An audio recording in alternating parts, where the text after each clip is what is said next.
पश्चिम बंगाल की ममता सरकार को देश की सबसे बड़ी अदालत ने ऐसा तमाचा जड़ा है जिसकी गूंज पूरे देश में सुनाई दे रही है। ममता बनर्जी के लाडले अधिकारी बंगाल के मुख्य सचिव को सुप्रीम कोर्ट ने भरी अदालत में वो लताड़ लगाई कि शायद ही उन्होंने अपने पूरे करियर में ऐसी बेइज्जती झेली होगी।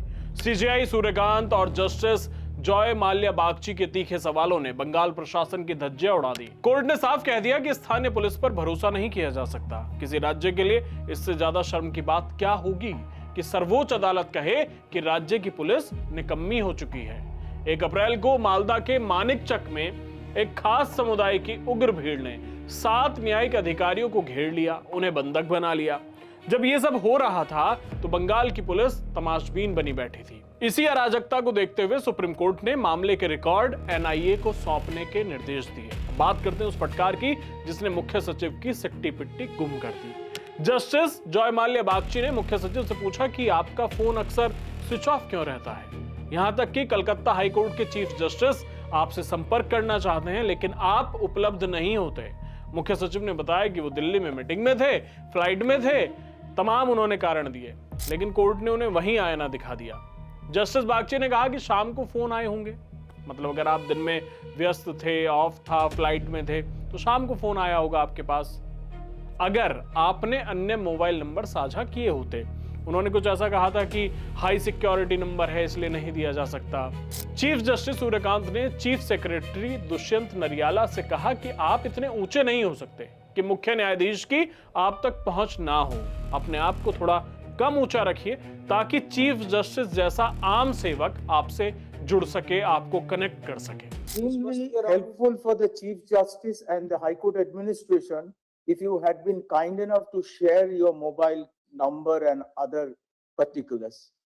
My lord, my mobile number had been shared, but that number didn't have. That number is mostly switched off, Mr. Chief Secretary. My lord, that number is not mostly switched off, my lord. That number is more secure and its connectivity is better, my lord. That's why during the attendance so high that the Chief Justice of Calcutta High Court or the High Court administration cannot access. So please lower yourself a bit so My that lord. ordinary minions like the Chief Justice of the Calcutta High Court can access you. At least he can have access to the Chief Justice of the Chief Secretary. Court ने साफ कहा कि मुख्य सचिव का यह रवैया high court प्रशासन के काम में बाधा डाल रहा है। सीजेआई ने यहां तक कह दिया कि आपको हाईकोर्ट के चीफ जस्टिस से बिना शर्त माफी मांगनी चाहिए।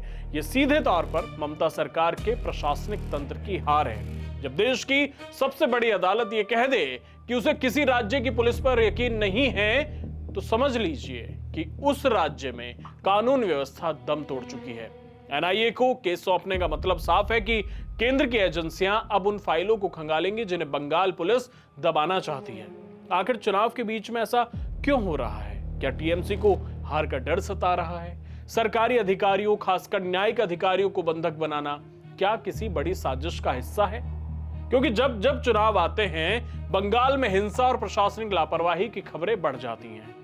ममता बनर्जी के खास अफसरों का इस तरह का लापरवाह रवैया दिखाता है कि उन्हें संविधान से ज्यादा अपने राजनीतिक आकाओं की परवाह है। लेकिन सुप्रीम कोर्ट ने साफ कर दिया है कि अफसरशाही को अपनी हद में रहना होगा। सुप्रीम कोर्ट ने अधिकारी को क्लियरली यह बता दिया कि लोकतंत्र में कोई कितना भी बड़ा अधिकारी हो, उसे जनता के प्रति जवाबदेह होना होगा। धन्यवाद।